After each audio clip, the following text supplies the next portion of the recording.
ఈరోజు I want you to remember one thing. దేవుడు అప్ప చెప్పాడు అన్న వెంటనే ఇంట్లో కూర్చొని నాకు అప్ప చెప్పాడు అనుకోకండి. నో నో నో నో ప్రారంభించే దగ్గరకు వస్తాను. ఎరికో గోడ అంత విశాలమైన, అంత లోతైన, అంత ఎత్తైన స్థలము, ఎవరు దగ్గరికి వెళ్ళలేరు. కానీ ఇశ్రాయేలుకి దేవుడు అంటాడు ఏంటి తెలుసా, 7 రోజులు ఆ గోడ చుట్టూ సైలెంట్గా నడవండి. కానీ మీరు నడిచేటప్పుడు మీ దగ్గర ఉండాల్సింది ఏంటి తెలుసా, కత్తులు కాదు ముఖ్యం. ఏంటి? నా సన్నిధి. మందసపు పెట్టి తీసుకుని ఆ ప్రాకారం చుట్టూ నడవమన్నాడు. వారికి అర్థం కాలేదు, ఏంటి మందసపు పెట్టి తీసుకుని నడిస్తే దేవుడు మనకి స్థలం ఇచ్చేస్తాడంట.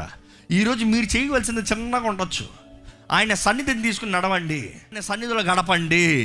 ఏమైపోతుంది? ఏదో ఆలయానికి వస్తే ప్రార్థన చేసుకుంటే అయిపోతుందా? అవిశ్వాసం రానవద్దు. They never questioned. అంతమంది సైన్యము సైలెంట్